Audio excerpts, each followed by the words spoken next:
delayed. Actually, our guests were stuck in traffic and they were still able to make in, like, not very late but in uh, time, and we are very happy that they are here. And just to give a brief introduction about this whole series and C conversation for our viewers who are watching us online.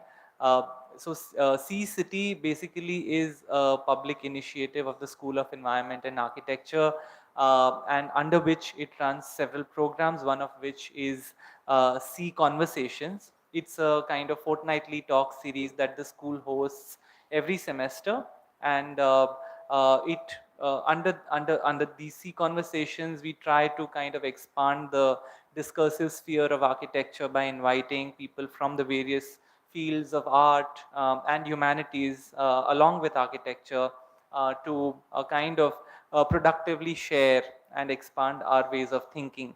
And so far we have kind of done more than 200 talks under the C Conversations, and since the last 4 years we have last 5 years we have been doing these curated semesterly kind of series where we kind of bind a set of lectures under a particular thematic and invite scholars to kind of also further the research that is being conducted at the school by the respective faculties themselves.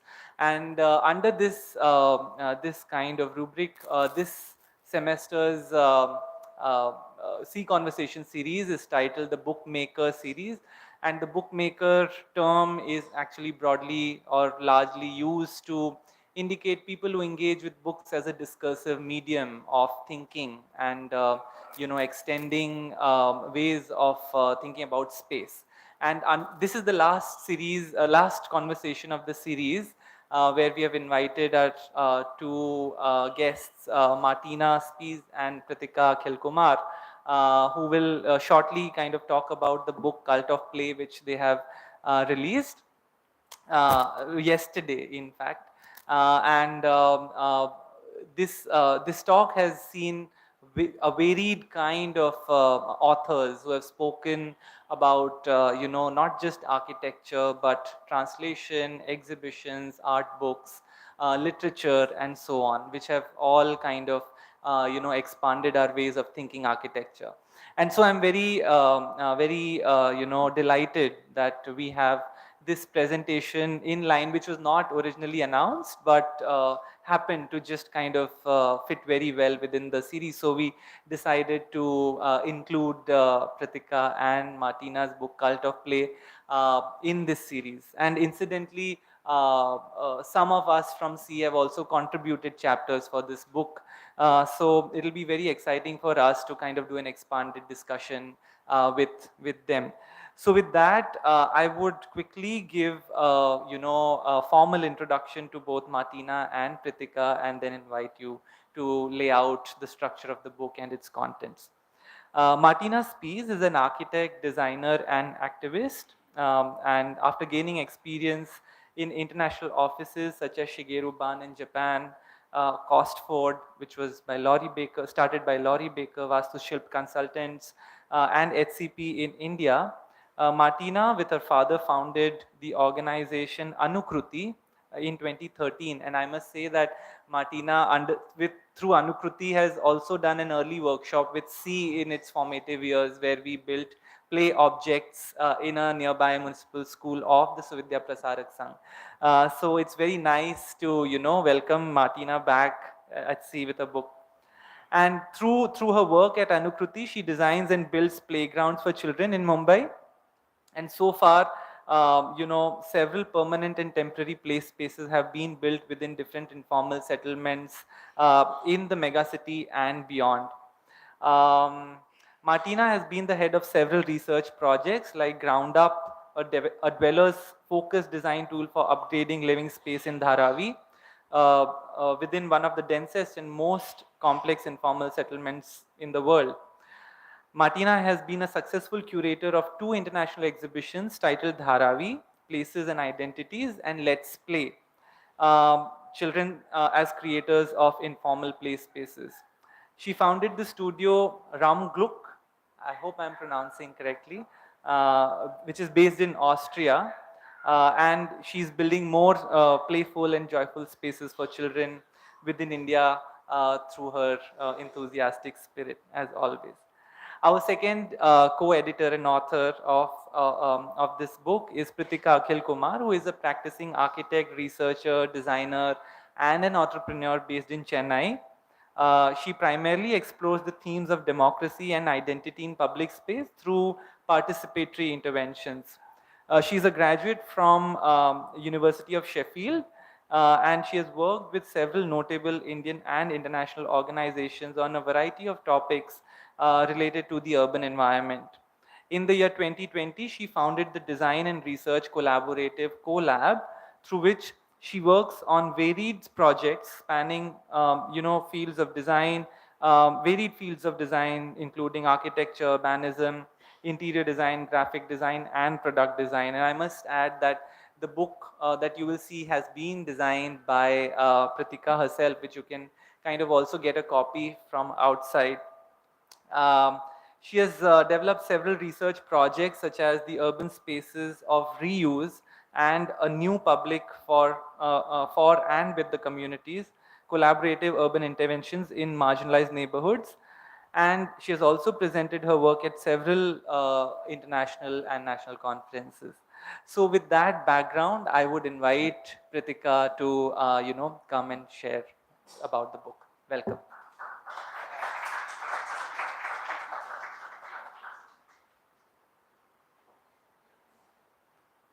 Thanks so much for that lovely introduction, and it's so nice to see you all here today. So just a second. Yeah, that's perfect. Okay. So today what I will be doing is that I will be presenting the first 3 parts of the book. So there are a total of 5 parts in this book. And the first 3 parts are about, setting the context of Mumbai and also informing the readers on why play is important by exploring play from different perspectives, be it from, an art background or an urbanism background. So it's been quite interesting to see a lot of these authors from different backgrounds contribute to the book, and we have about 24 authors who've contributed.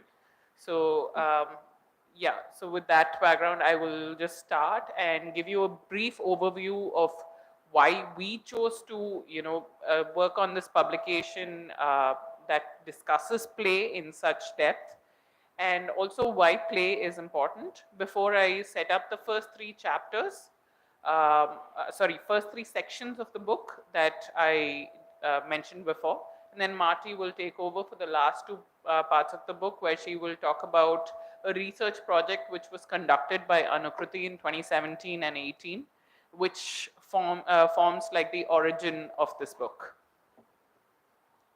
So the reason why we chose to do this book is that we realized that there was a severe dearth of comprehensive knowledge about play.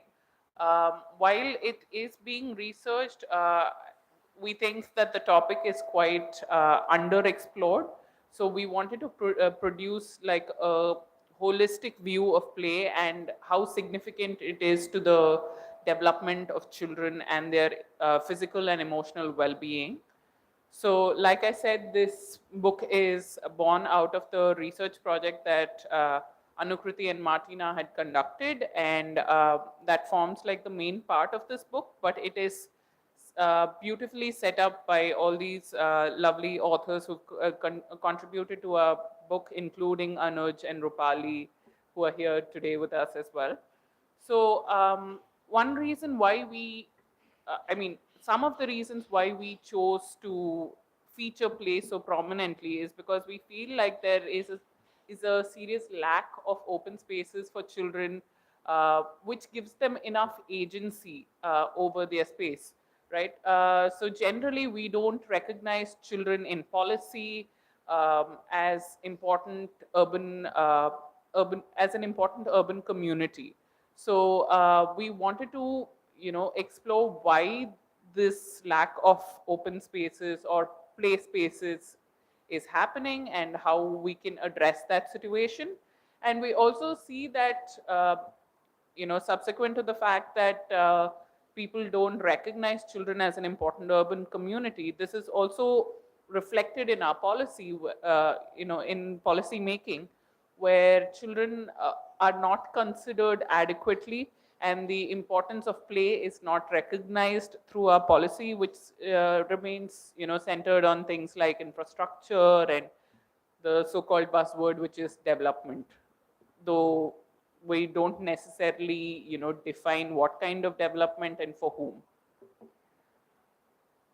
So the idea of the book is to ensure that we can positively influence uh, the life worlds of children by contributing to increased awareness about the topic. So again, like I said, we wanted to shed light on the value of play in the development of children in their communities, and we wanted to definitely convey the fact that play is important in the cognitive, physical, and emotional development of children. And of course, there is limited research on this area, so we wanted to, put that complete knowledge together as well. So not only is play, something social, but it is also a political right of children, because it is recognized by Article 31 of the um, sorry Article 31 of the UN's convention. Sorry, convention, yeah. So it is recognized as a child's right, and it is known that it improves the democratic responsibility of a child. So a child learns how to behave in society through the interactions they have with each other and with their parents, and play is the way they explore the world.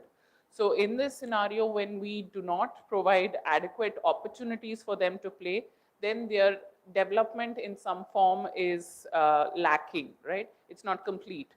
So that is one thing. And of course, like I mentioned, they lack agency in how their spaces are framed and how they can create their own spaces. But at the same time, we've also realized that children find subversive ways of framing their own space.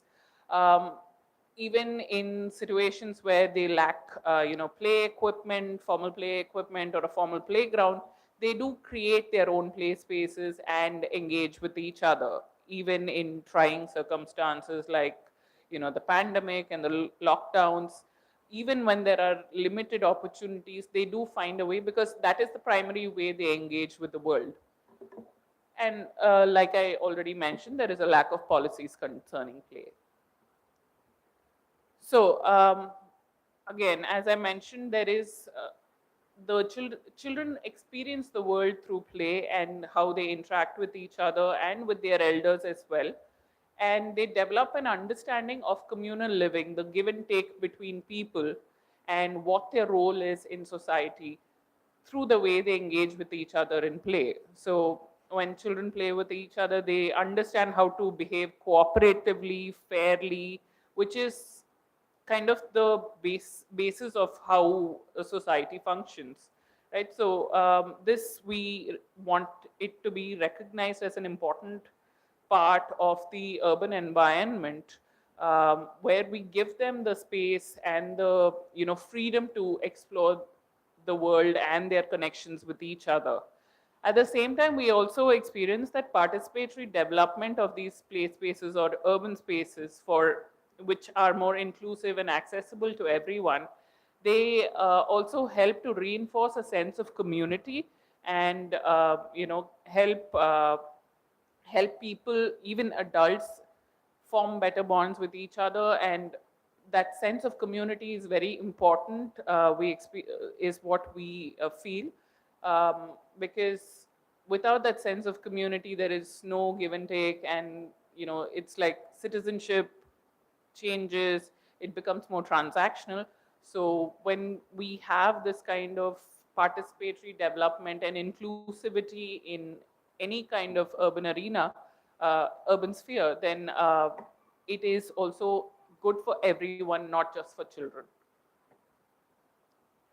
So going through the themes that we identified in the book, like once we've, as we've gone through this entire process of stringing together these chapters, what we realized is that we found, some themes that ran through the chapters from different authors, some of whom have never met each other, some of whom are from different geographical contexts.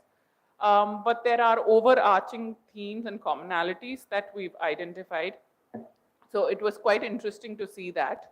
So the five main themes that we identified is that these chapters discuss how play works in the urban fabric, what the social and cultural dimensions of play are, how children learn from play, how play happens in liminal spaces, that is, spaces of transition or abandoned spaces as well, and then what policy approaches are and how we can make play more equitable.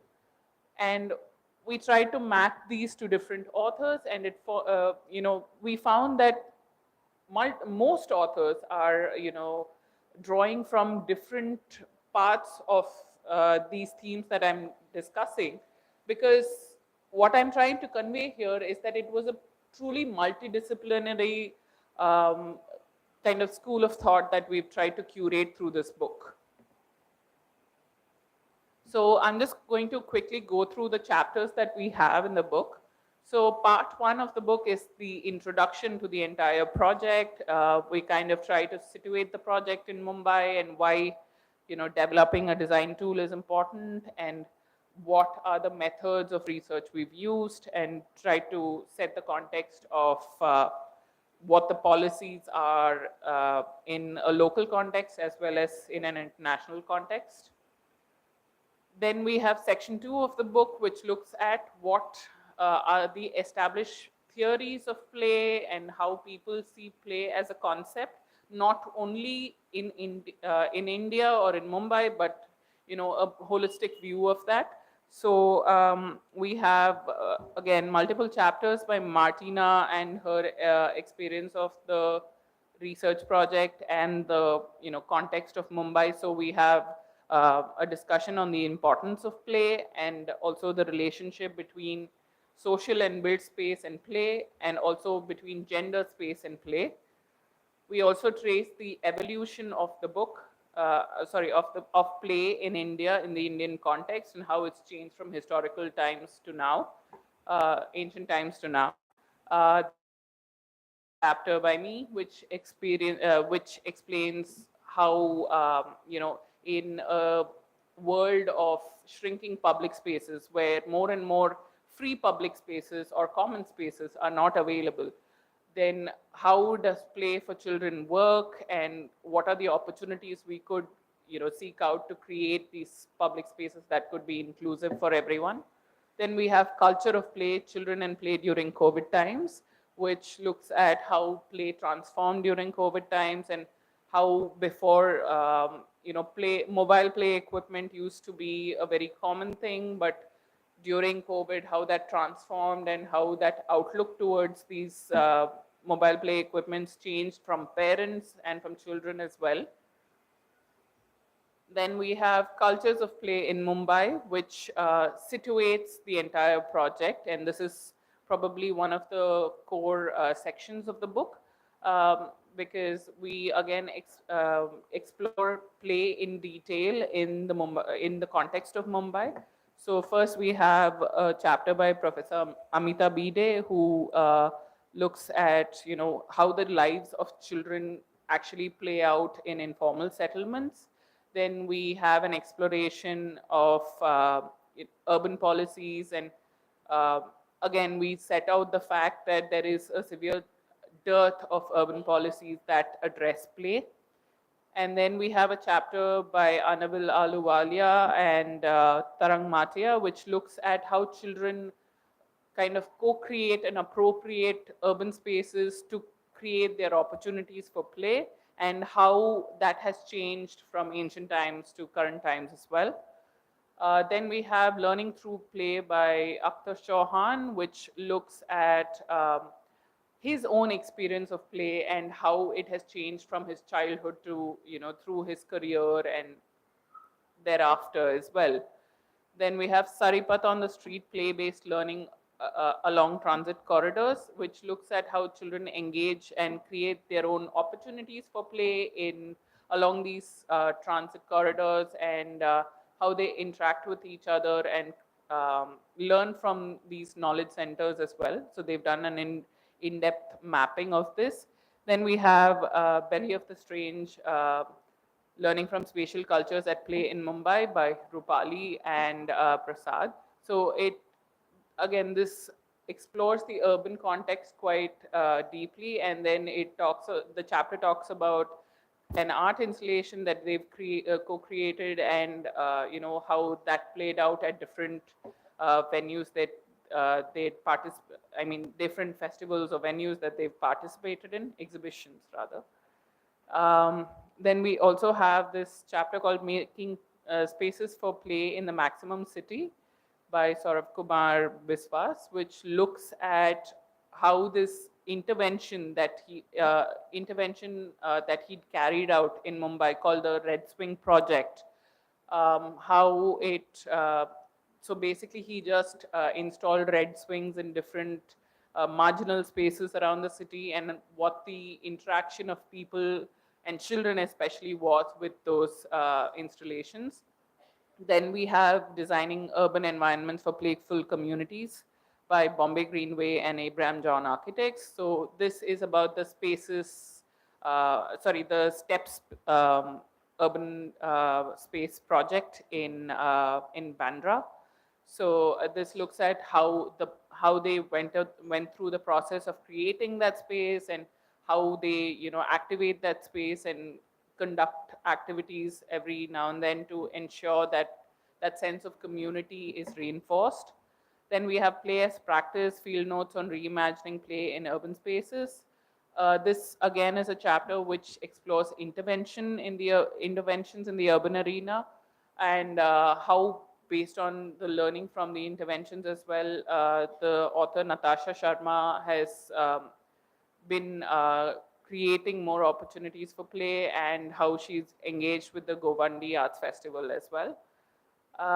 Then we have Locating Play Across the Inside-Outside case of Mumbai apartments from 1970 to 2020, which by Anuj is a chapter that looks at how play has transformed in these 50 years, and how the corridors in our apartments and the parking areas and the kind of, again, spaces of transition or liminal spaces have become important arenas of play, and how that is even changing now, and it's transitioning more towards a mall-centered culture, or some kind of or a similar kind of an arrangement where children go and play in an arcade or something like that, because again, apartment spaces are also shrinking. Um, then we have Play in the Gaps, which looks at informal settlements and the marginal spaces in those settlements where children create opportunities for play even where there is no space. Then we have a chapter by Nicola Antaki, which looks at pedagogy and play, especially in the context of informal settlements. So she talks about how she's conducted different types of workshops with children to understand their approach to play and how they learn from it. And then we have a chapter by Aslam Syed which looks at tribal children and how they develop through play. And it's quite an interesting chapter, simply because it's a viewpoint we're not necessarily exposed to quite commonly. So this is situated around the Sanjay Gandhi National Park area. Then we have Movable Play Spaces by Nikita Purohit, which looks at mobile play equipment and how the use of that has changed through time. And finally, we have What If by Minaz Ansari, which acts as a beautiful transition from all these, larger topics, and it looks at speculating at how play spaces should be, and that leads into our research project as well. So at this point, I will hand over to Marty to talk about the research project. Thank you, dear Pritika. Good evening, everyone. I'm very happy to be here. Thank you so much for the invitation. We are really happy. So I would like to start with my favorite children's book I had as a little child, Das kleine Ich bin ich from Mira Lobe. So she's describing a little half animal, half human being who is, or which is, experiencing the city. And I felt also like that when we conducted the fieldwork. And we selected 3 different neighborhoods. And for us, the main criterion was, accessibility. And, of course, we had our studio or we still have the little Anukruti studio in Juhu Kolivada. So it's very easy to access Kardanda, which is really across Juhu Kolivada, and then Juhu Beach and Juhu Kolivada itself. And the 3rd neighborhood was Taravi. So our approach was, of course, our methods were participatory observation. And I really felt, or we all felt like das kleine Ich bin ich, meeting the children, meeting the local stakeholders, teachers, parents. So it was a very fruitful journey for all of us. And yeah, it really reminded me of still my favorite book. Oh, it doesn't? Ah, sorry. Is it? Ah, okay. Ah, super. So we really observed that the children are the real space makers of the chalks, of the little gullies, even of bigger streets. And here is one chalk we also investigated, the Muslim chalk. So we observed that the boys, it's of course a big question of gender, also play. And the boys were very visible within all our investigated communities. So boys were always on the chalks, in the gullies, playing cricket or football. And the girls were really always very, close to their home, also to their house doors. The mothers always wanted to be connected with their girls, with their daughters. The boys were very free, and this was a really, a big finding that the girls were still very much invisible. And of course, the Indian curriculum in a school is very tough and very highly structured. And the girls also had to help with household chores. So from morning till evening, they really had to help their mothers with, organizing the water, helping, cooking food, and so on. And boys were very, very liberally playing. So this is also, the Muslim chalk, and it was really interesting. The girls were so creative, and they always created their own games and plays, and these were, they used elements, very, informal elements, which they found in the streets and in the gullies or on the chalk, and they combined it with, little things what they could buy from the kiosk or, from the little shop next door. And it was very interesting observing the Muslim chalk that some girls were quite strong and they were also part of the cricket team. But this is, of course, a big exception because in all other places it was not like that, of course. So the cultures of play in Mumbai, what are the cultures of play and how much space is available for play, especially in informal settlements? So the urban reality looks like that often. But we all observed there is space, but the problem is these spaces which would be free for play are occupied, or as you see here, or they are dump yards. And it's also very interesting, as I said before, play is not part of the curriculum in school. So this, I'm from Austria, and I was, in the school we had every day 1 hour of play. It was part like German or mathematics or Latin. It was 1 hour play per day. And we also developed new games. It was an hour full of creativity. And I don't remember anything of my learnings, but I still remember this hour of play. And it was great. And so this is also one of our neighborhoods in Dharavi, a BMC school. And that's very interesting. So these lines were drawn by the BMC teachers.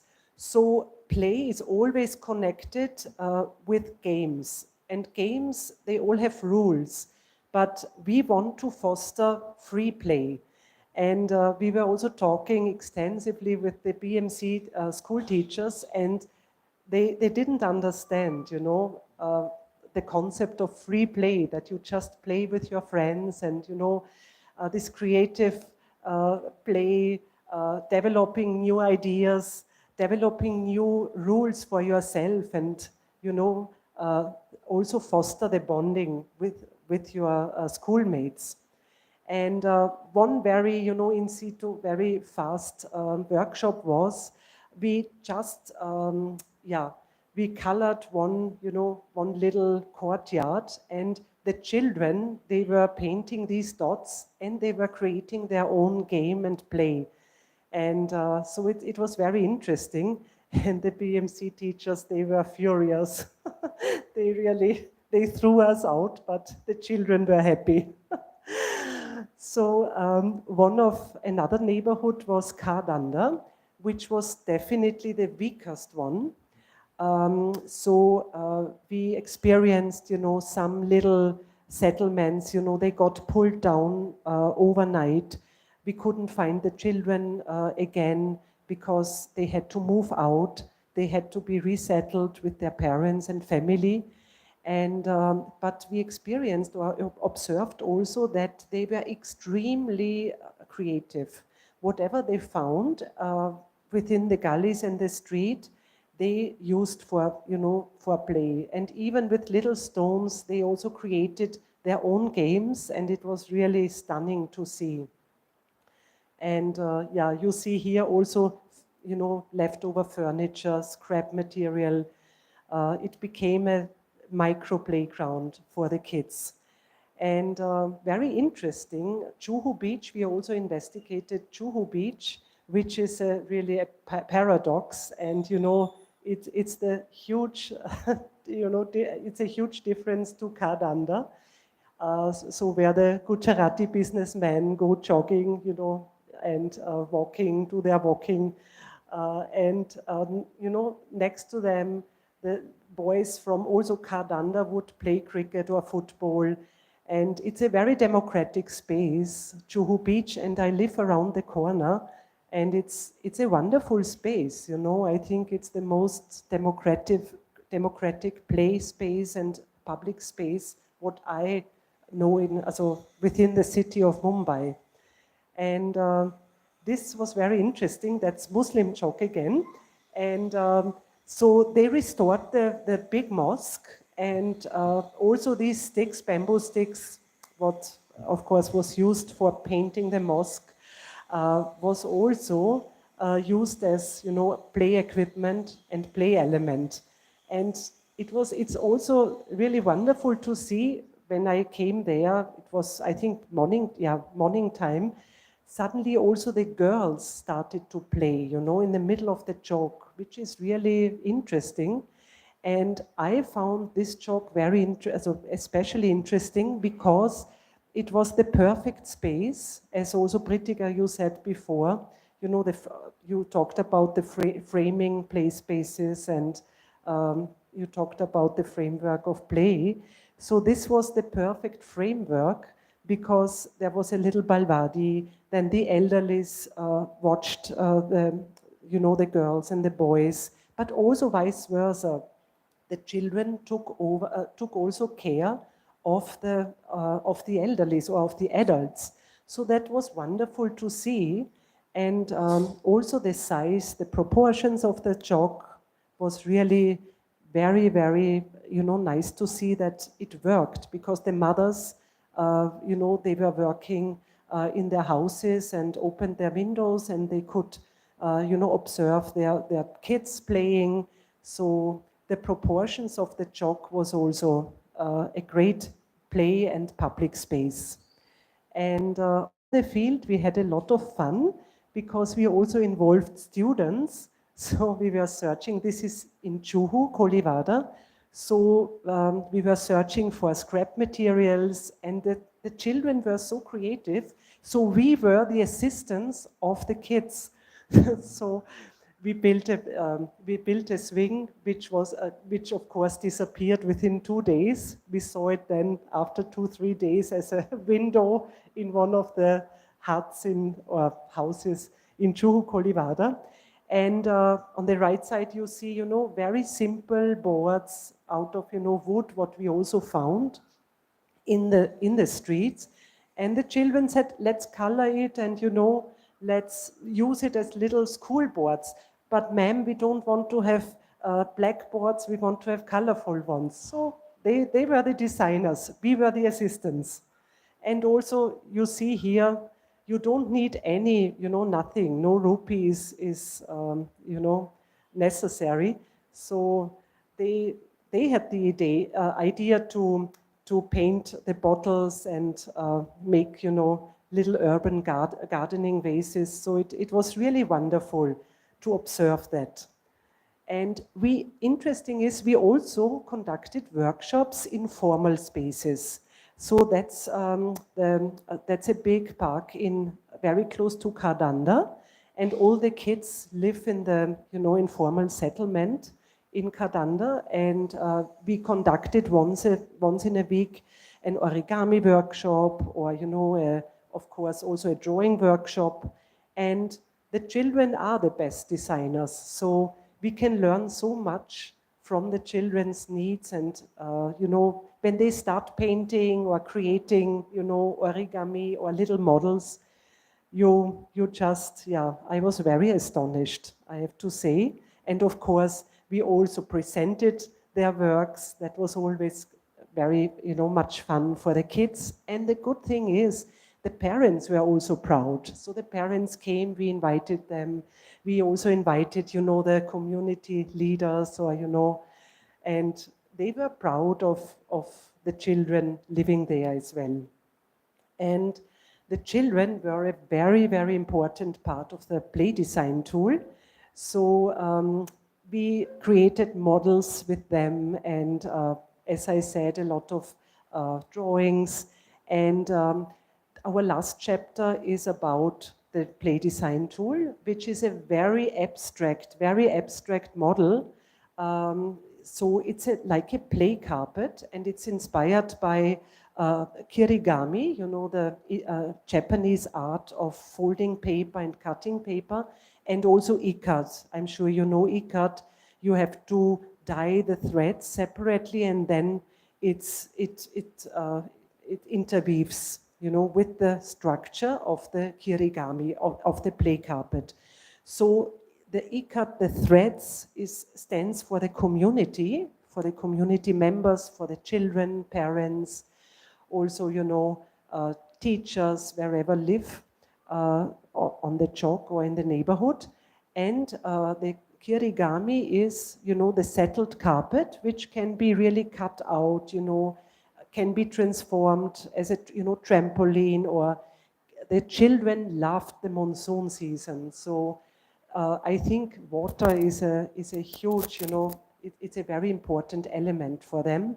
And they played in the, rains like crazy.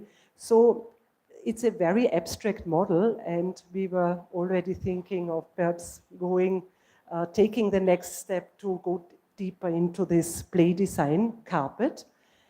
And this is in the studio, Anukruti studio, so it was not a paperless office, but it was a computerless office. So there was no computers, were no computers, and this is Mernosh, one of the research assistants. So we had, you know, every week very small little exhibitions. We invited the children, but also, of course, the parents, because there is no awareness for the importance of play. Not only within, you know, the teachers community, but also within the parents, because tuition classes, school is, you know, these items are much, much more important than play. And we are really fighting for that play becomes an essential part of the whole curriculum.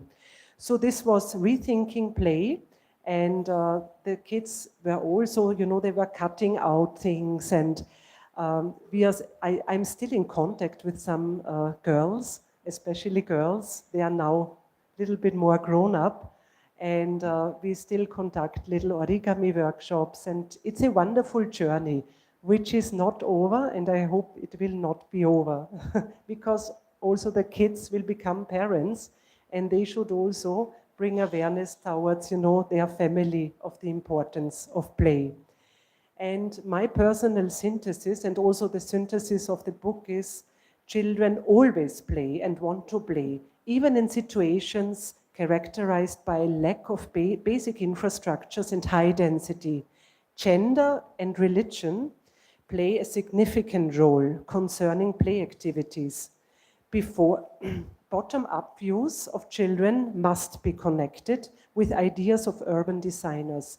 And I really must say that the children themselves, they are the best designers. And we, as I told you before, we can learn a lot from them. And they are the users of the play spaces. We are only assistants and helping hands. Play is yet not an integral tool for urban formal policies, especially in informal settlements. And play is not seen as an important social and spatial booster by teachers, parents, and urban planners. And children are the best informal policymakers. So let's keep on playing. Thank you.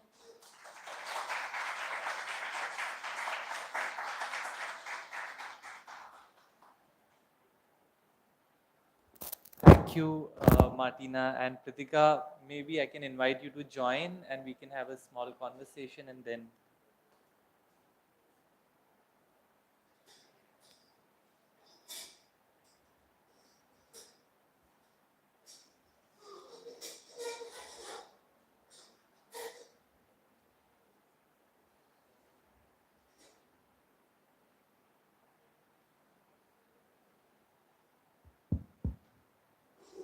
Thank you, Pritika and Martina, for laying out the ambitious nature of this book, and it has really kind of turned out into a lovely, ambitious project. One can see the book outside, and the sheer range of people that you have reached out to, and kind of collected so many diverse kind of ways of entering the subject of play. And while I was thinking that, one of the first thing that I really wanted to ask you to open up is that, you come from a very different kind of social context. And how did you think of entering the field of Mumbai through the idea of play?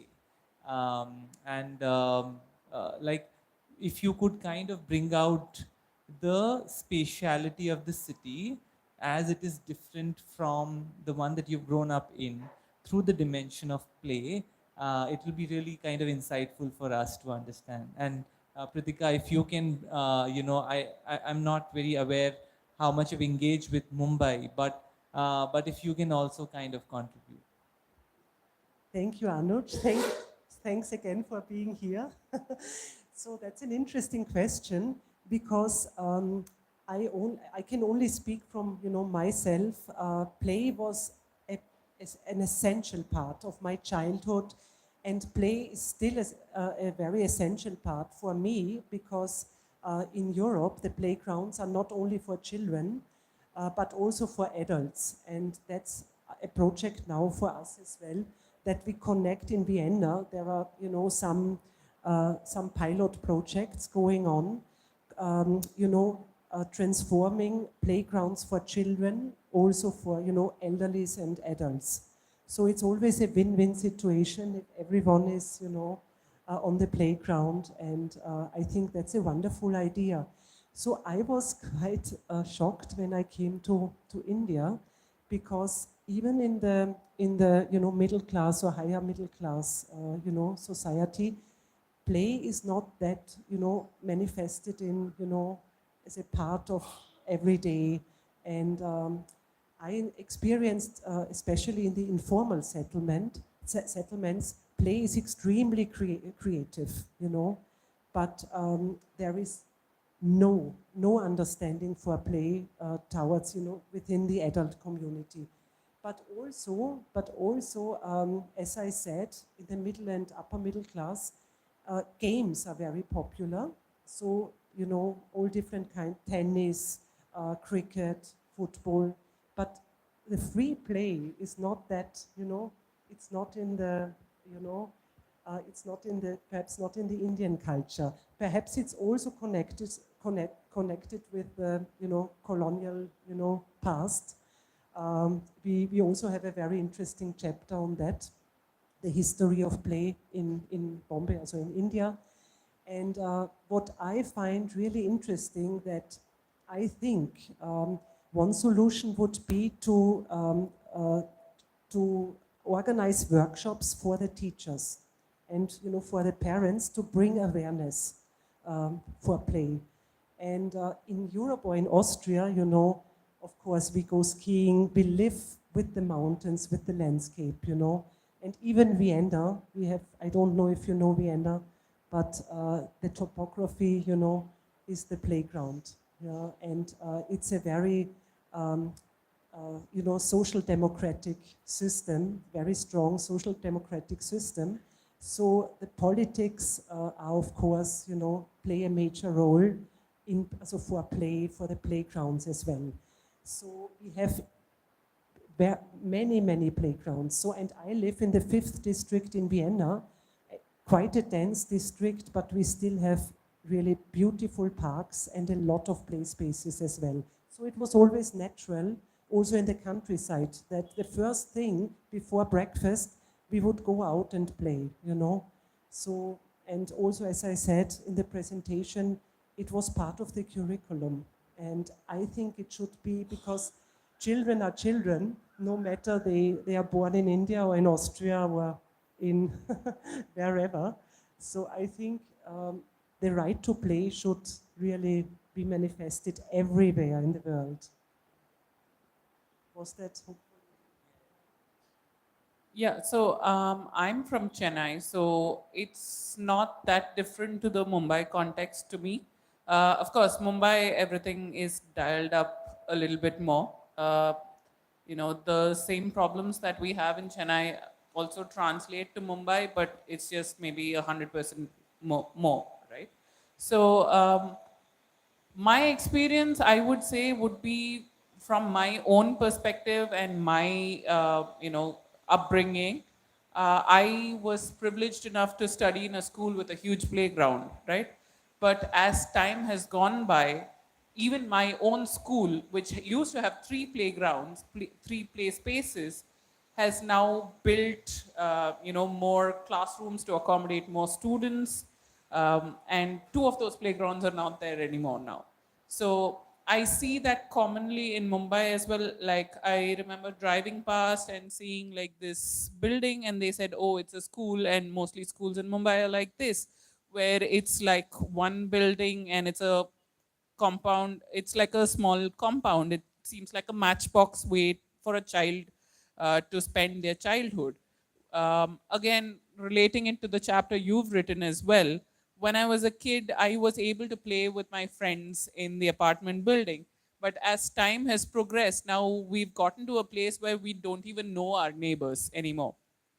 So again, when you don't have opportunities to play at home or at school, then what does a child do? A child turns to whatever play opportunities they find online on their phones. And so if a child is given the opportunity to go outside and play with their friends, there's no reason why they would sit and play, video games on the phone by themselves. Because experiencing the outdoors and being with your friends is probably the biggest joy of childhood. But now with the kind of urban living that we're experiencing, that whole scenario has changed, because we don't have the kind of spaces where we can go and engage with each other. And that's true of whether it's Chennai, whether it's Mumbai, Delhi, it doesn't matter. We're living in this sort of post globalization plus post colonial world where we're kind of all our spaces are being more and more commercialized as time goes by. Because that's why when you go to a mall, you don't see children playing with each other or anyone engaging in any kind of free behavior, because all our so-called public spaces or urban spaces are all severely programmed and surveilled. So in this scenario, how does a child develop and how does a child understand their surroundings? This is what I think interests me most while coming to play. Coming to the topic of play. Yeah, it's very interesting that you mentioned, the interiorization of play of sorts, and I was also thinking of it that, you know, like how do we kind of even think of play spaces? One of the arguments, of course, like you said that in the absence of play spaces, one is forced to kind of interiorize their play habits. But is it only that? Uh, and there are two kind of things I want to kind of layer this with. One is that we are also talking of, and this book seems to be largely framed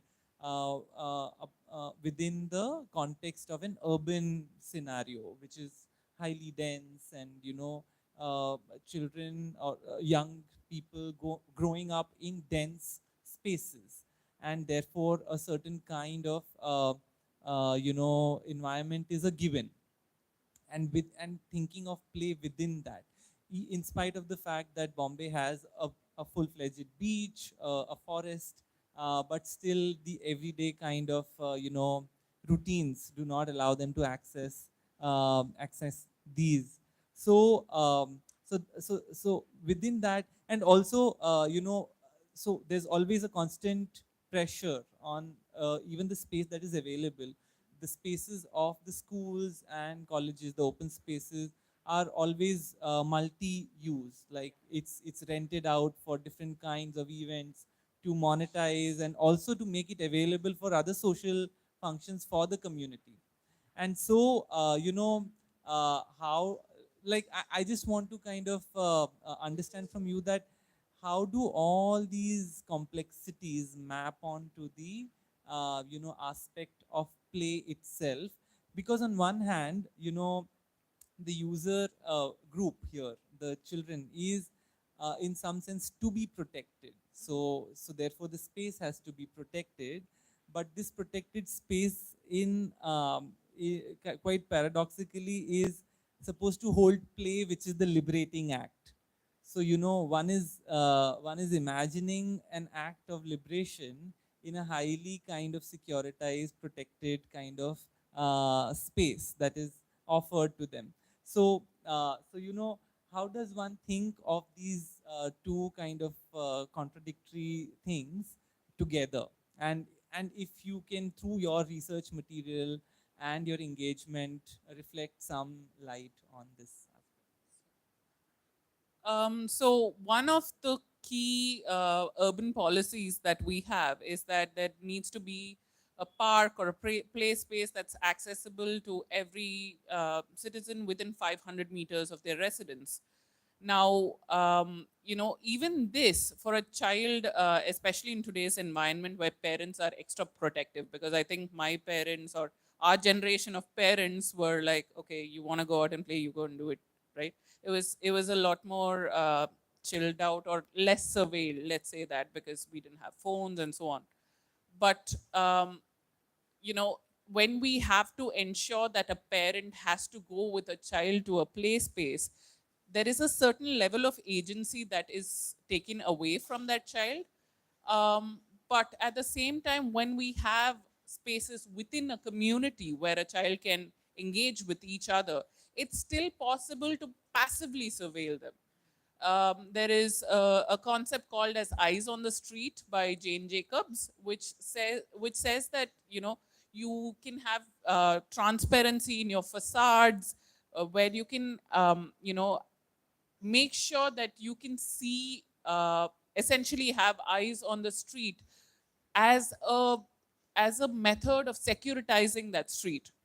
The idea is to keep it at a passive level of surveillance rather than having CCTV cameras in your face, trying to see which kid hit the ball into your house and broke your window, and so on and so forth. Of course, there is some answerability to that, but let the parents take care of that. Let that child be. But unfortunately, now that these spaces are disappearing, and also we are engaged in a more detached form of living where we don't necessarily connect with each other the same way, then it becomes that you have to go looking for this space which is supposedly within 500 meters. But in truth, Mumbai has only about zero point 0.9 square meters per person of play space, whereas the norm suggested by the UN is 9 square meters per person. So, in this scenario, for us to constantly say that I'm going to go to the beach every day with my child to ensure they play, and then I will sit and watch that child, that child is not going to feel free enough to play with each other. Instead, if you could have like for example, in London or in many European cities, houses are built around a central park space. It's not a huge park, but that's how their urban fabric has been planned. Whereas now that we've gone through this kind of rapid urbanization following colonialism, and we've just built in a very haphazard and hurried manner, in this situation, how do we reinforce that sense of community and a community space? That's, I think, very important. I think that's really interesting what you said, and also from your side that it's always multifunctional. And I give you a little example. We are building a little play space now with Asima. I'm sure you know Asima, the NGO, and in Bandra, in Chimbai village, within a BMC school. So Asima transformed the school into a Montessori school, which is wonderful. And they have a huge, quite a big ground, which is used, by the community. It's also a very, politically driven space, of course, and that's massive. From, I would say, these are 500 square meters. And the BMC built a tiny little play space behind, and it's really interesting. So Asima has been fighting, for more play space, but it's not possible. So all these political, energies are so strong, So there is no awareness for play, and there is space. I think in Mumbai there is space for, play and for free play as well. But it's not in the heads of, the PMC. So the children, they are between 3 and 7, and they installed an outdoor gym, for adults and for older children. So it's completely unused. Yeah, so it's only a little example so it's very interesting what you said. I wanted to actually specifically ask you, because you've been making play spaces for children in these formal and informal spaces since some time, and how do you negotiate this? Because I mean, all these places, your play infrastructure is not able to be for long because the space has to be used for something else, and so and also you showed in one of the examples that the moment you install something for play for children, it is kind of seen as resource to be used for something else, or it is taken away. So how do you then start thinking about your new interventions in such spaces, and how do you go about thinking about these workshops? I think so. That's our thought of the play carpet, which is a very flexible space. But what we've been experiencing is maintenance. So it's a tough it's a tough job. You know, we always involve the community. We really develop now also movable play spaces, and which they can hide, or whenever there is a public meeting within the community. But maintenance is really tough and difficult. And as you mentioned before, whenever you put something out in 1 or 2 days, it could be gone. And that's it shows me or us also that play is not important, or not for the children. It's super important, but for the adults community, it's not important enough to maintain. And for instance, we have to go back and forward. In Kandivli, we built a really nice tree house within a school courtyard, in a also slum as well. And we go every 3-4 months back and forward. Once we were so shocked, it was a dump yard, or they just stored everything what they didn't need. So we cleaned up again everything with volunteers. So I would say 30% effort of building a space, mobile or fixed, and 70% is effort of maintaining.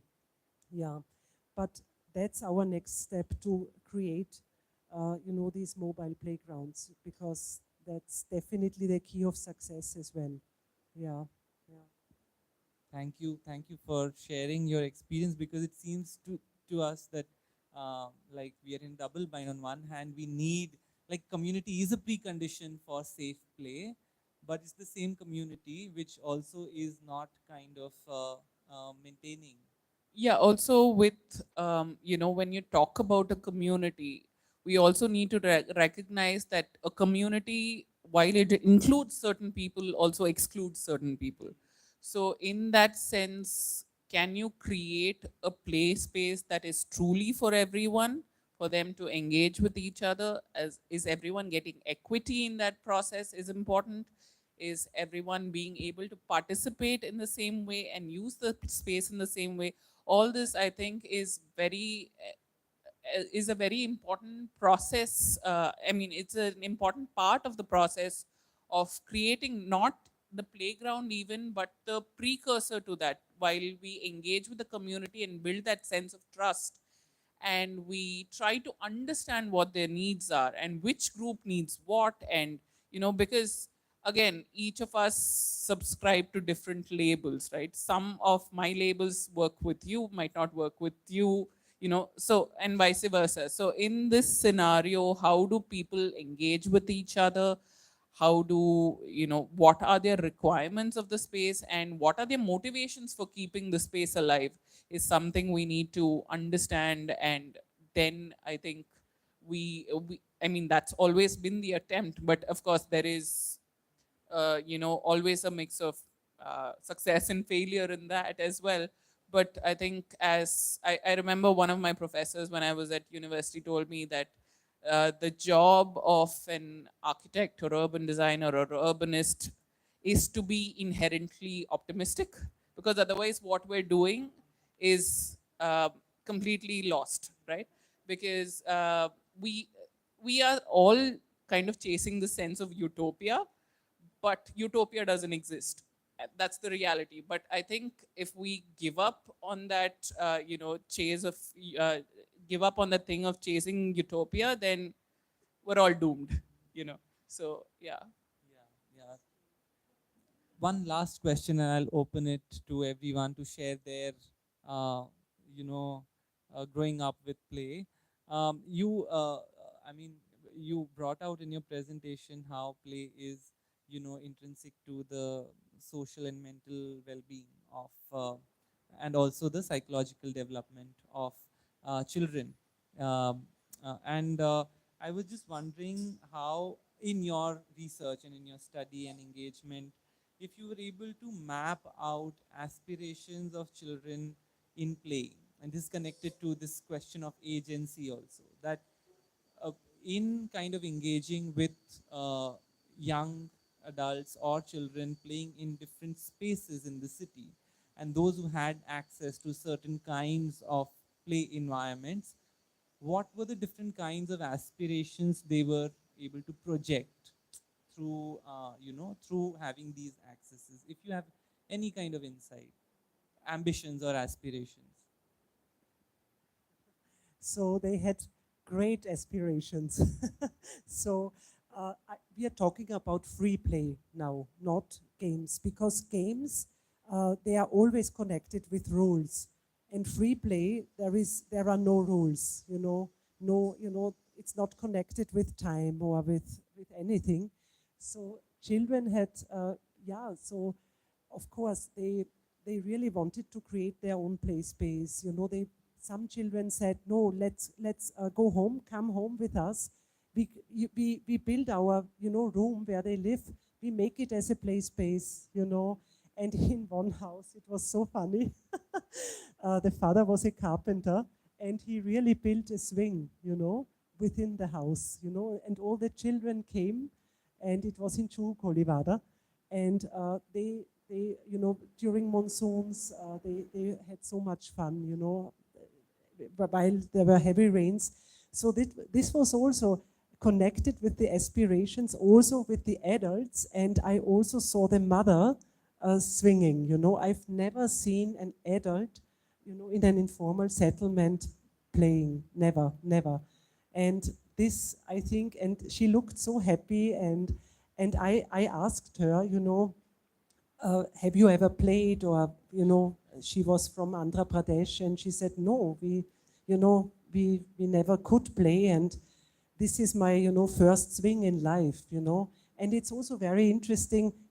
We are building a playground in Vada for the tribal girls now. I have quite a big playground, and we also started with a workshop. What are your aspirations? What are your, how would you like to build your playground? And they had no idea what a playground is. So they were drawing these, mountains in Valley art. So it was amazing, to see. But all aspirations are, wonderful from the children. And yeah, it's always connected with, great play spaces. And they are so active, and they really want to be part of the process as well. Yeah, so yeah, and of course they all want to become, the boys want to become cricket champions, but the girls are also, many girls, they really wish to have a swimming pool and swim, and so it's, yeah, so there are a lot of ideas and aspirations around new play elements as well. Would you like to add anything? Great. I think that's something very interesting that you said, that play helps you kind of activate your imagination, and that helps you kind of become more creative and think of things more openly and freely. That's a very interesting articulation. And I think I would like to now open it to the audience who are like the closest to the space of play that you've um, left or not left. So if you would like to share any of your experiences, of growing up and having access to play environments, or any questions regarding the subjects that have been discussed.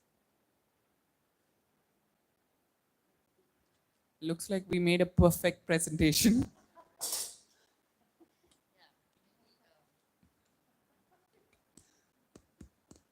Yeah, maybe I can just ask one question, which is, with regard to this idea of free play, which is very, very interesting as a concept, right? Like, I'm just thinking if this whole idea of open spaces, like we have, I mean, the kind of policy frameworks that we build around open spaces, the UDPFI guidelines, so many square meters of space per person, or or reservation of open spaces.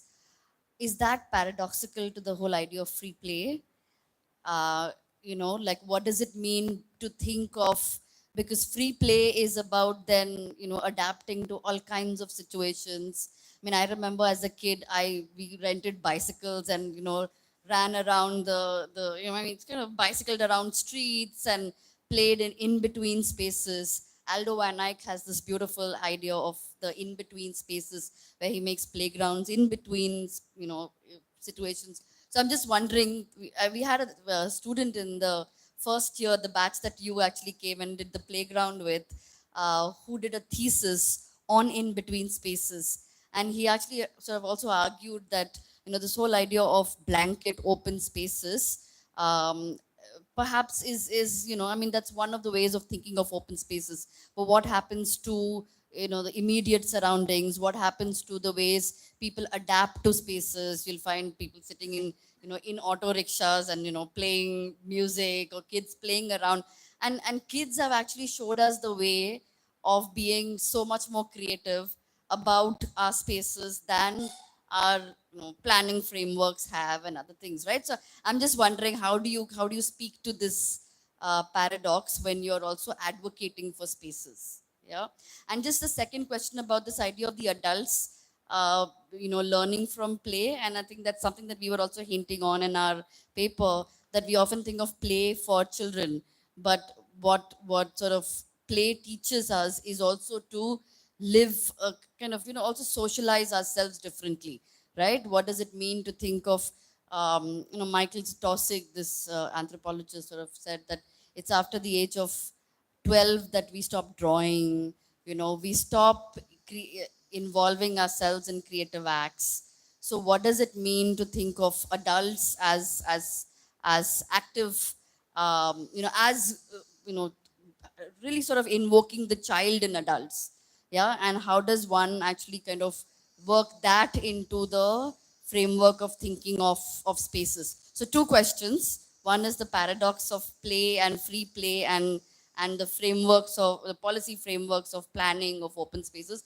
And the other one is, how does one look at adults as learning from the play of children? I think I will start by addressing the first question. I think these frameworks or planning guidelines that we get are just that, they're guidelines. And I think they are metrics through which we evaluate our cities. Now, the people who are creating these guidelines, who are they? Who are they? How are they connected to the actual end users is a big question mark, because again, there is beauty in informality as well, not to romanticize it in the least, but there is a reason for its existence. There is a reason for unprogrammed, unplanned spaces also serving people well, because it is flexible, right? It's not beautiful, it's not convenient, but it serves a need. Now, if we talk about, you know, strictly programmed play spaces with, you know, a seesaw, a swing, merry-go-round, you know, that is again telling kids exactly how they can engage with the space.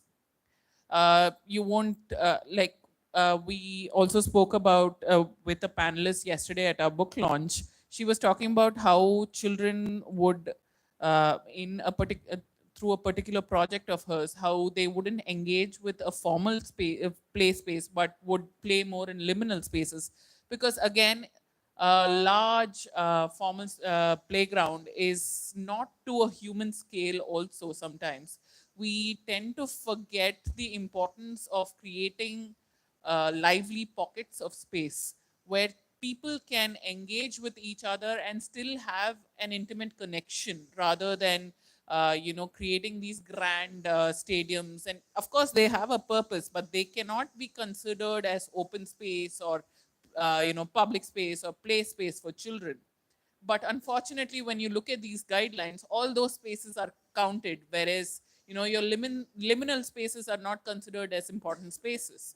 So it is quite the paradox, and I think that's why we also have been trying to, through this book, to shed some light on, how aware policymakers and how involved policymakers need to be with understanding how play unfolds in an urban scenario. That's really interesting, Rupali, because I was thinking of two really great workshops in Vienna. Um, there is one workshop, it went on last year. It was called Replay. So adults and elderly people learned to swing and to play again like in their childhood. And it was so successful that they had to, extend this workshop. And I think this year it will go on as well. And they felt so happy. So it's definitely connected with your psyche and with, your well-being. And even I go to the playground around the corner and swing, and after 20 minutes, even if I feel sad, I feel relieved and happy. And this is now especially also within hospitals and rehab centers. So every day they have a swinging session for swinging and talking and informal conversations, and they are all so happy. So I think it's really great. So we should never stop playing. But and to the first question, it is a paradoxum, because on the one side, there should be policies, and we are really, we are all, of course, fighting for, safe playgrounds, play spaces, and policies according, to to create these also play spaces. But on the other sides, this in between spaces, I think that's a great potential for future projects. So I think there was a project also in Salzburg going on in Austria, in the city. So they created islands, in between spaces where, the adults, they had some, some stations, with one swing, or, one station was, for painting or a little workshop, origami workshop. One was a seesaw, or, one was a complete free bigger space. And it was so successful as well. So I think this could be also replicable for Mumbai, in some pockets, in different, also like a play carpet, an urban carpet, very flexible, you roll it and, you just use it for half a day and then you just keep it away as well. But I always connect it with, maintenance as well. If it's fixed, and we have been facing really big problems with maintenance, and dismantling. In Govandi, one play space was, overnight. We talked yesterday as well. Overnight play space next to the BMC school, gone. Some drug addicts dismantled it and then they sold the material because it's metal or bamboo or whatever. So, but it's a really interesting idea, these in-between spaces, creating play and, community participation. Yeah, wonderful. Yeah.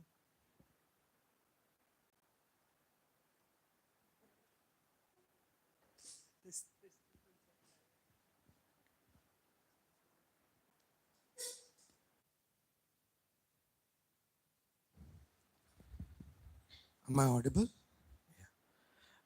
Martina, it's a pleasure to see your work turning into a book. I saw it in 2017.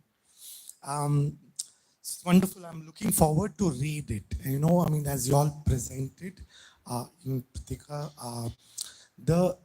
I'm struck by your thesis in the book, which says that the space of play produces spaces of where children are able to create a community. Their spaces of conviviality. And and that imagination of communities is necessary for a more just society. I want to kind of push or kind of change the registers of the presentation that you all have made by, taking this thesis into Europe and North America and then getting it back to Bombay. One of the things that you all mentioned was that In contrast to the haphazard, the fast-paced urbanization, which seems to be going all over the place over here in Europe and maybe North America. Um, there are more kind of planned spaces. There are small dot neighborhoods. Of course, the idea of the neighborhood concept with spaces to play and all kinds of things came to us from the north, and therefore it creates a convivial space for children to be in. Also the space of the schools where, as Martina, you mentioned that, you have an hour of play, which is not recognized in the schools over here. I'm wondering, in spite of all of this, why has Europe and America turned to be a more violent society, if not as violent as ours over here? I mean, the whole long 20th century talks about the violence of the society that does not accommodate any kind of difference. So, if the space of the physical neighborhoods, if the space of institutions did produce a space of conviviality, why are these societies inherently violent and are getting more and more violent today? Okay, that's one. I will kind of get back then now to Bombay, or to the southern city. The other point that you make is, I mean, which comes from your thesis also, is that there is a focus on informal neighborhoods. These are neighborhoods which are also low-income neighborhoods. And I really like the experiments, the explorations that you did. I mean, they're wonderful explorations per se. But what happens in reading those spaces as things that they lack? Um, you begin with a normative where there is a lack already identified, and that sketches the norm against with which to measure something, right? Um, I mean, I'll just give two experiences of growing up, mine growing up in this city. Um, in the early 80s, I lived in a Bombay Development Department housing colony. Large colony, no compound walls, and it maybe more than 300 buildings or so, kind of. You could kind of move all over the place, very few roads that would go. It was a huge colony. And, Bombay has had several of such colonies built by the Port Trust, by MADA until the 1980s. The point about them was that you could transgress smaller neighborhoods. You could transgress them and go into other neighborhoods where there were subtle differences of class. You could also transgress into informal settlements, so on and so forth, right? And the in-between spaces, and even the playgrounds, they were gendered, male largely, but there were subtle ways of transgressing things. When I moved to this neighborhood, one could, as a child, move into similar kind of housing societies, but not move via slums, or they could not come into your housing society. But in the older one, you could not make out who was transgressing what. So I'm wondering, when one conducts explorations to create conviviality, with the unit that gets chosen is of a neighborhood, an informal settlement. Uh, which community is one really strengthening? Because it's that bounded community, but the question really maybe, and what play opens up, is the idea of transgression. And if you all could speak a little bit to the idea of transgression, as it may have emerged in your work, that would be wonderful. Actually, when you were, setting up your second question, that really struck me, because one thing about transgressions that I could remember from my childhood was when we went to the cricket stadium to watch a match.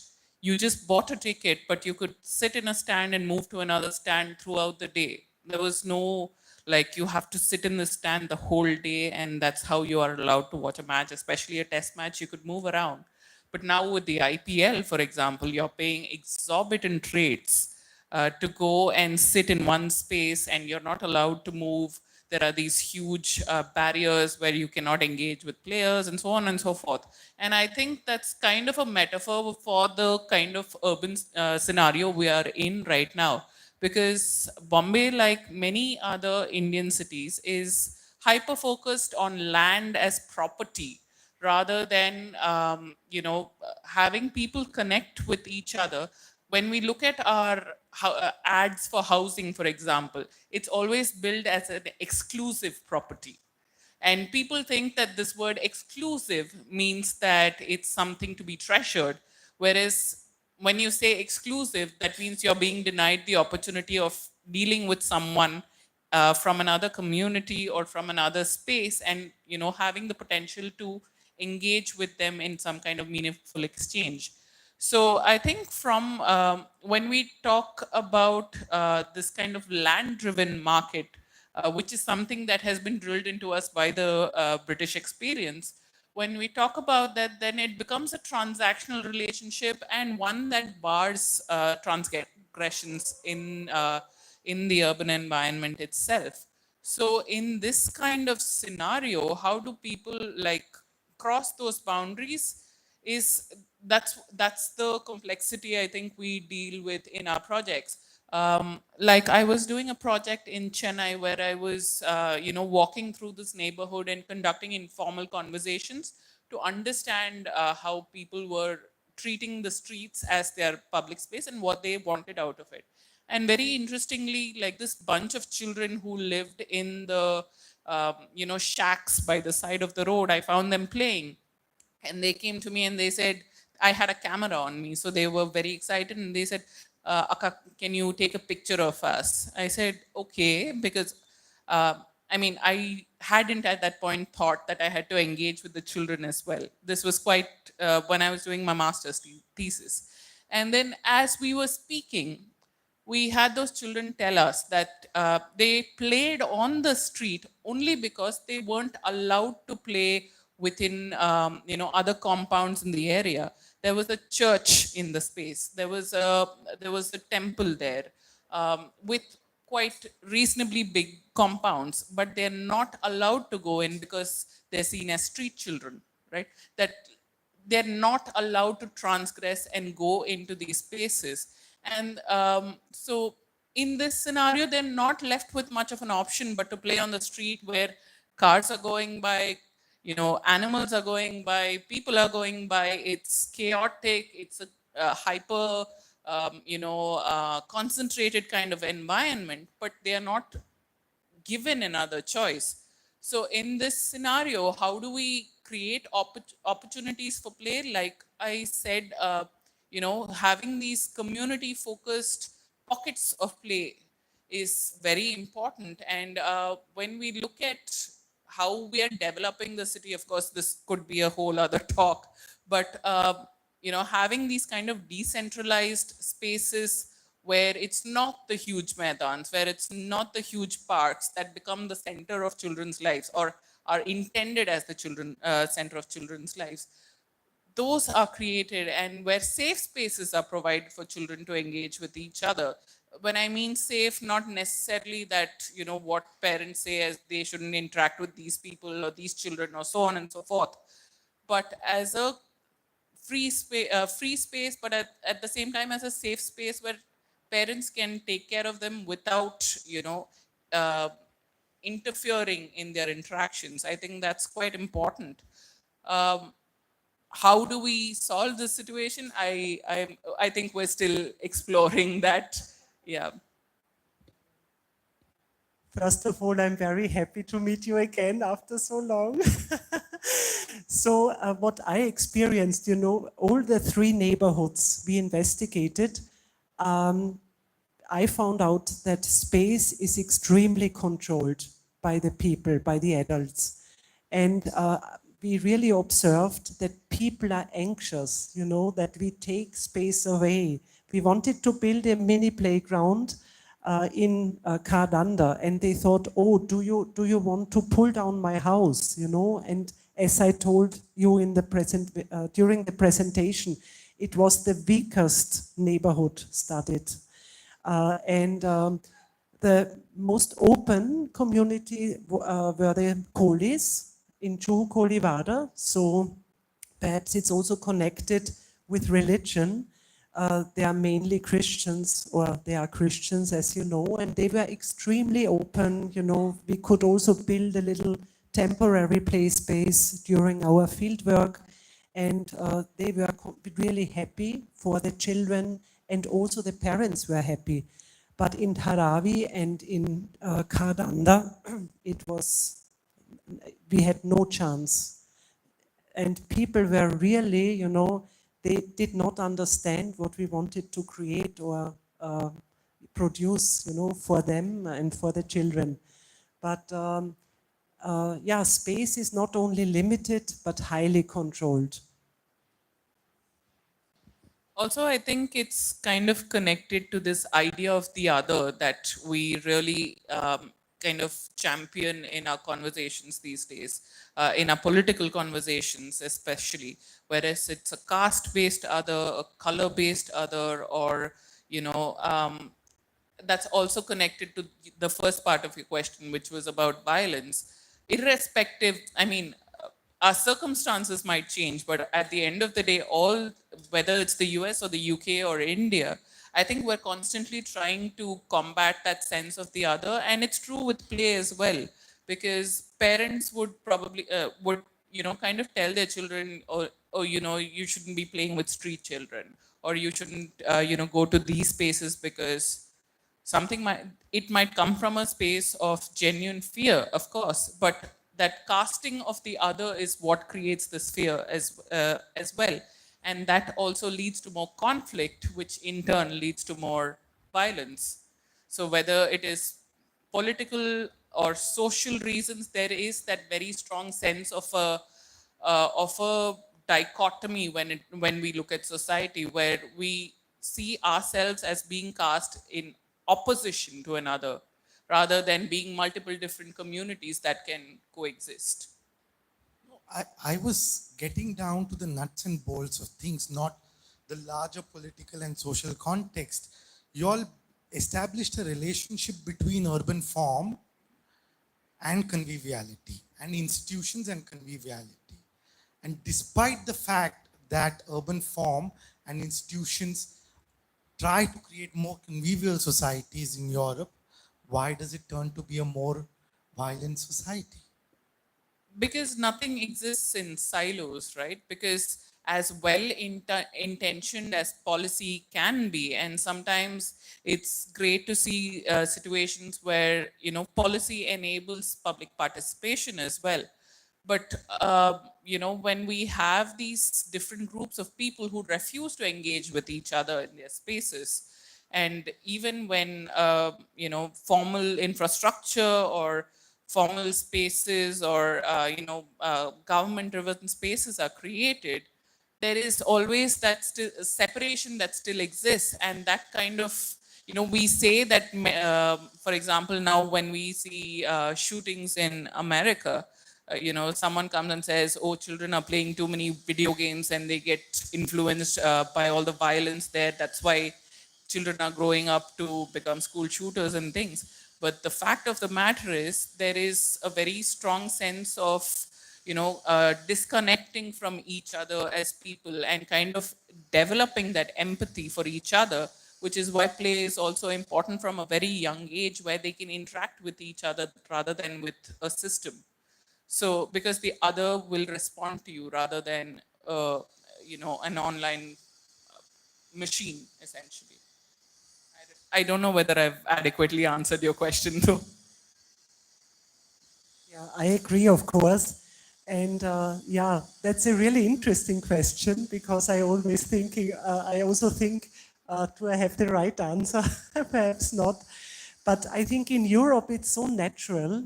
Play is, you know, my first, you know, childhood memory. So my childhood memories are, you know, to build a tree house with my father and brothers.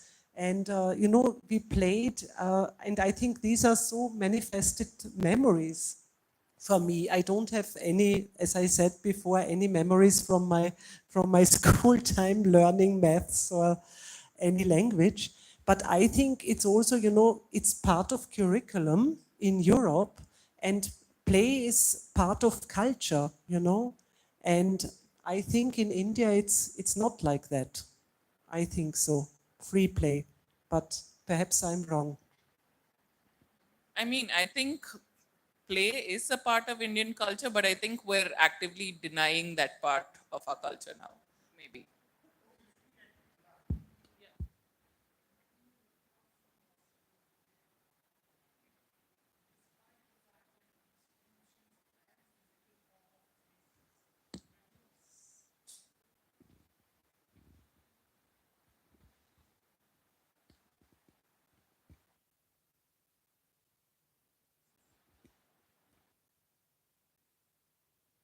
Play. It's also the space that led to the Second World War. It is also the space that is leading to the current conflict in Gaza. Right. I'm saying, so what does physical form and institution have to do? The institutional practice of children playing have to do with conviviality.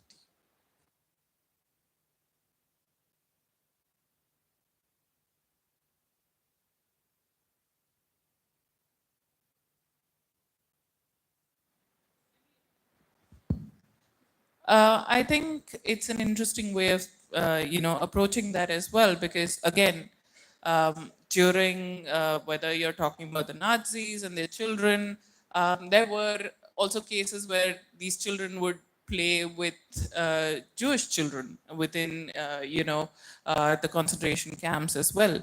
But that's something that parents would discourage them from doing.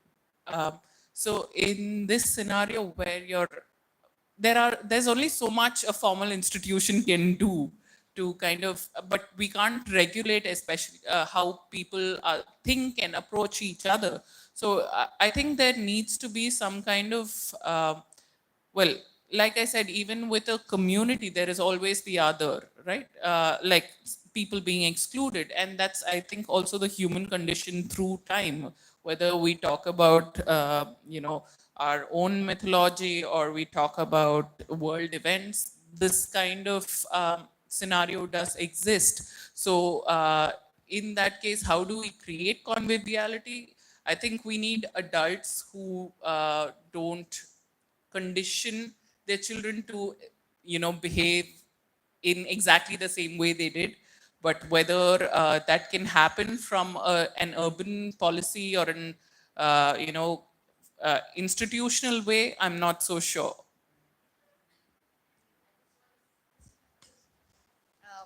I mean, that's exactly why I started off this, because I don't think there is no culture of free play in India. There is a huge culture of free play in India, but and this is where the paradox is. That just because we are saying that because we don't have open spaces, there is no free play. But free play is not connected to open spaces. So then how do we make that assumption, right? So because there's all kinds of play that is to do with the body, with the way children play with each other, with absolutely no material, with no formal play spaces. And that has created a completely different convivial society, right? So I think that this is where the paradox is. How do we make these assumptions, and based on what, right? But yeah, I meant there is no awareness for the importance of free play. I am not so sure of that. I'm not so sure of that, because that's exactly where perhaps also our own cultural biases, our own class biases of what we consider free play and what somebody else considers free play, right? Like, I mean, I can tell you 10 names in Marathi of games that I played as a kid, which did not require anything. It was not a swing that would have been stolen. Was not, it was just basically kids sort of increasing the things on their own bodies and asking people to jump over each other.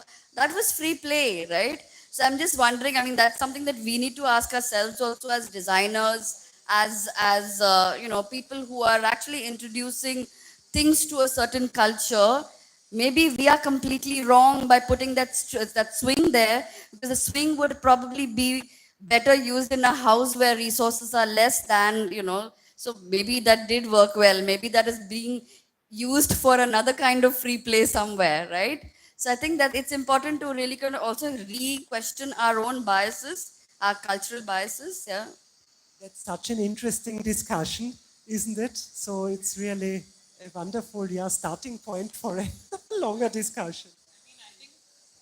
I think in any research, I think positioning yourself as a subject, kind of expressing where you lie in the scenario and what your views is always a healthy thing to do as a designer, and that's something that I think is very important, because I think somewhere as designers we like to play God as well. We like to say that we know best, but actually I really think that designers need to work more as managers rather than decision makers, because as a manager you can coordinate between different groups and try to understand what their requirements are and how they engage with each other. But if you're going to go in and say, oh, I'm going to create this like 5-star playground in the middle of absolutely nowhere, or in a small in a small chawl, do they have actual use for it? You might think it's the best playground you can build, but is it actually useful in that scenario? So I think it's always a healthy thing to keep that questioning going. And I think conversations like this are extremely important in that sense as well, because sometimes we're not able to see it ourselves, and then someone else can express an opinion that kind of exposes you to a different viewpoint that is very, very important as well.